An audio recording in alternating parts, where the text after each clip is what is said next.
जैसलमेर में हुआ प्रोफेसर मिश्रा का एक्सीडेंट। डियर लिसनर, कल आपने सुना कि प्रोफेसर मिश्रा सौरभ को सारी बातें फ़ोन करके बताते हैं, जिस पर उसे वो किताब से जुड़ा हुआ एक गहरा राज भी बताते हैं। पर सौरभ उनको कहता है कि उन्हें शायद ये सब ऐसे नहीं बताना चाहिए था। ठाकुर साहब के सामने से न बताने का कारण शायद यही रहा होगा, क्योंकि वो आत्माएं किसी भी वक्त बिगड़ सकती हैं। इसका एक ही रास्ता है कि हवेली को अभिमंत्रित कराया जाए, और इसके लिए प्रोफेसर मिश्रा को ठाकुर साहब से बात करनी पड़ेगी। सौरभ का फ़ोन रख के जब प्रोफेसर मिश्रा ठाकुर साहब के पास जाते हैं तो वो उन्हें सौरभ के साथ की गई सारी बातें भी बताते हैं, जिस पर ठाकुर साहब कहते हैं, देखिए, ऐसा नहीं कि वो राज कोई नहीं जानता, लेकिन कभी कभी आत्माएं ये नहीं चाहती कि कोई बाहर का या कोई नया उसका कोई भी राज जाने। लेकिन शायद अब उन्हें ये पता है कि आप उनका राज जान गए हैं, जिससे शायद अब आपकी जान को भी खतरा हो सकता है।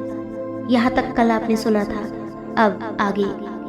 प्रोफेसर मिश्रा इस बात से पूरी तरह से परिचित थे कि आगे आने वाला समय उनके लिए बहुत खतरा लेकर आने वाला है, लेकिन शायद वो इन सब के लिए तैयार थे।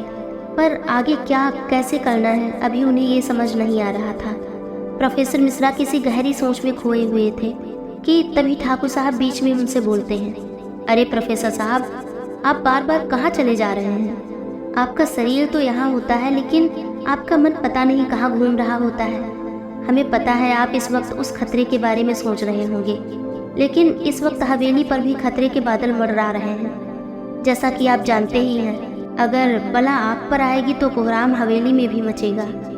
प्रोफेसर मिश्रा ठाकुर साहब की बात सुनकर अचानक से बोल पड़ते हैं, जी क्या कहा आपने? मैं कुछ समझा नहीं, क्या मतलब है आपका? ठाकुर सम्राट सिंह जी कहते हैं, कुछ खास मतलब नहीं है हमारा। हम बस इतना कहना चाहते हैं कि अगर उन आत्माओं से आपको खतरा है तो क्योंकि आप हमारी हवेली में हैं, इसलिए खतरा हवेली पर भी आएगा। खैर, अब आप इन सब बातों के बारे में ना सोचें, और हम सोच रहे थे कि हम थोड़ा घूमने निकलें।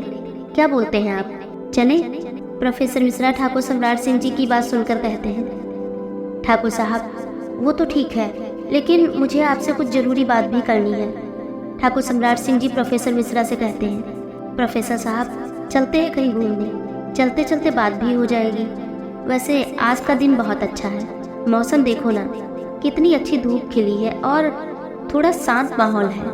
ऐसे में बाहर घूमने जाया जाए तो बहुत मज़ा आएगा।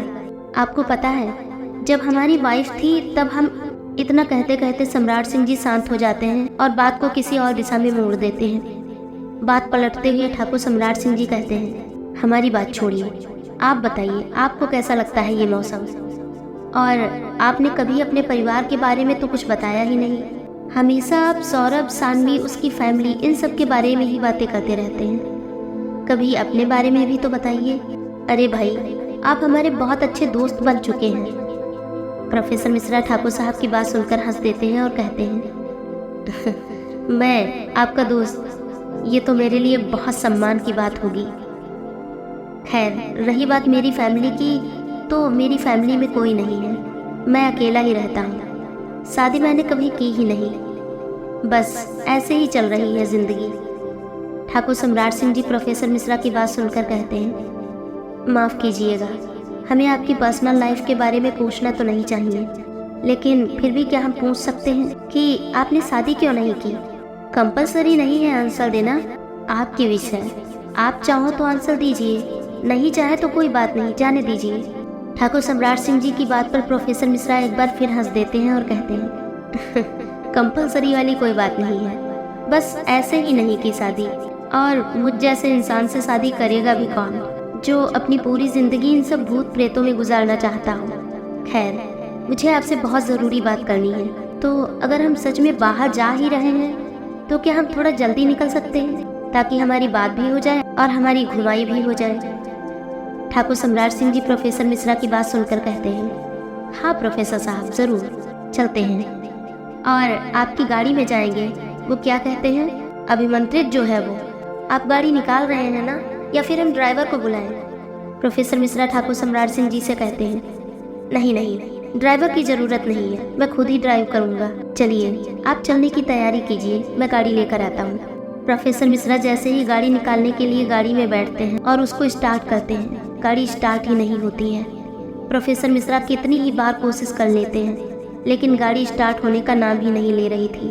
अंत में थक हार कर प्रोफेसर मिश्रा वापस ठाकुर साहब के पास चले जाते हैं। प्रोफेसर मिश्रा ठाकुर साहब से कहते हैं, ठाकुर साहब पता नहीं मेरी गाड़ी को अचानक क्या हो गया है, स्टार्ट ही नहीं हो रही है। मैंने चेक भी कर लिया, कोई खराबी भी नहीं लग रही, अचानक से ये सब होना।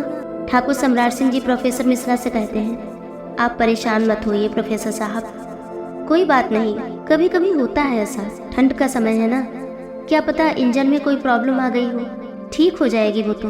एक काम करते हैं, अभी हमारी गाड़ी में ही चलते हैं, घबराइए नहीं, कुछ भी नहीं होगा, हम तो रोज अपनी ही गाड़ी में जाते हैं। प्रोफेसर मिश्रा का मन बिल्कुल भी नहीं कर रहा था कि उन्हें जाना चाहिए, लेकिन ठाकुर साहब का मन रखने के लिए प्रोफेसर साहब मान गए और ठाकुर साहब की गाड़ी में चलने को तैयार हो गए।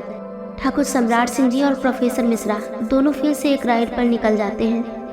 प्रोफेसर मिश्रा काफी असमंजस में थे कि अचानक उनकी गाड़ी में कैसे खराबी हो गई। अचानक से गाड़ी का खराब होना, ये बात प्रोफेसर मिश्रा को हजम नहीं हो रही थी।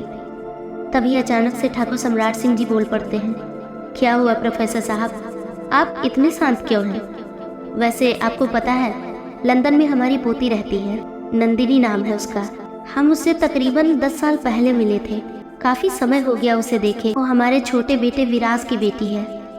प्रोफेसर मिश्रा अचानक से बोल पड़ते हैं, आप नंदिनी को बहुत याद करते होंगे ना, आखिर पोती जो है आपकी, और आप उससे पूरे 10 साल के बाद मिल रहे हो, काफी ज्यादा लंबा समय है ना? प्रोफेसर मिश्रा की बातों का जवाब देते हुए ठाकुर सम्राट सिंह जी कहते हैं, हाँ समय तो काफी लंबा है और याद भी बहुत आती है, हमारी इकलौती पोती जो है।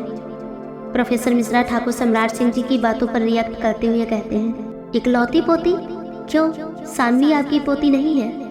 और उससे तो आप आज तक कभी मिले ही नहीं, क्या आप कभी उसके बारे में सोचते नहीं? क्या आपको कभी भी अपने बेटे शेखर का ख्याल नहीं आता? क्या आप कभी भी अपने बेटे के परिवार के बारे में नहीं सोचते?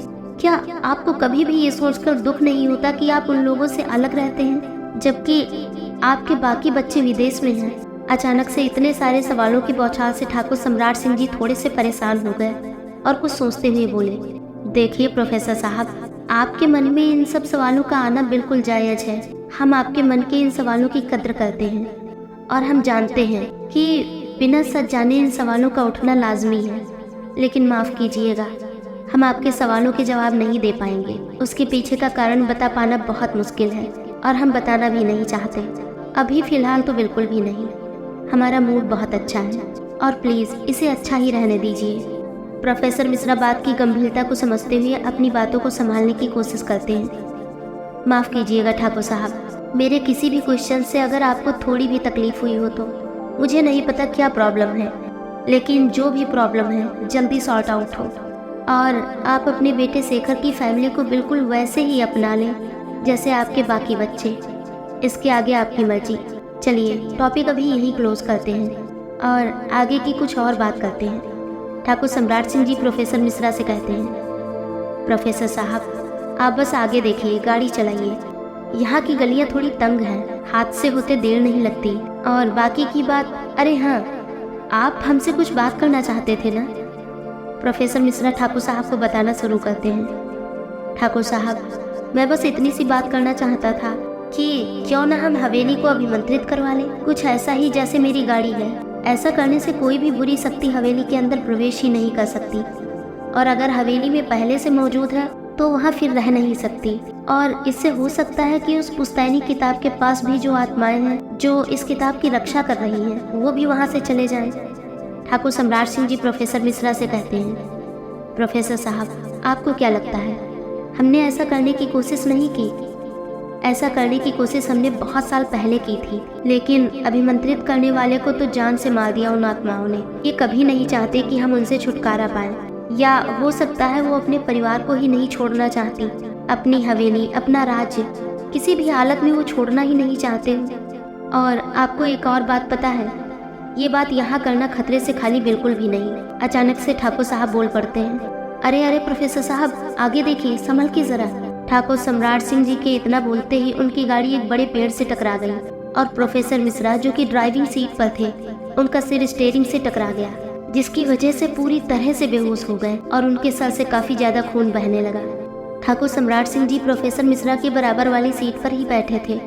उनको बिल्कुल भी चोट नहीं आई थी और वो गाड़ी में बिल्कुल सही सलामत बैठे थे।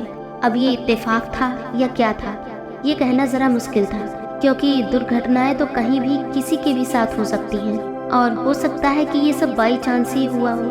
ठाकुर सम्राट सिंह जी प्रोफेसर मिश्रा को हिलाते हुए कहते हैं, प्रोफेसर साहब उठिए, प्रोफेसर साहब उठिए। प्रोफेसर मिश्रा इस कंडीशन में बिल्कुल भी नहीं थे कि वो होश में भी आते। उनके सर से बेतहासा खून बहे जा रहा था।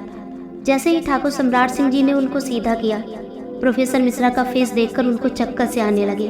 उनका पूरा मुंह खून से सना था, लेकिन शुक्र था कि वो ठीक थे। ठाकुर सम्राट सिंह जी ने तुरंत एम्बुलेंस को फ़ोन किया और प्रोफेसर मिश्रा को वो अस्पताल लेकर गए। क्या ये सब इत्तेफाक था या ये उन आत्माओं ने किया था? अचानक से 10 साल बाद नंदिनी के जैसलमेर आने का क्या कारण है, जबकि उसके पेरेंट्स तो जैसलमेर में है ही नहीं? क्या हवेली को दोबारा अभिमंत्रित करवाने की कोशिश की जाएगी? जानने के लिए बने रहिए हमारे साथ और कहानी को लगातार सुनने के लिए सब्सक्राइब कीजिए हमारा चैनल और सुनते रहिए ये प्यारी सी कहानी रिश्ता पूर्व जन्म का। धन्यवाद।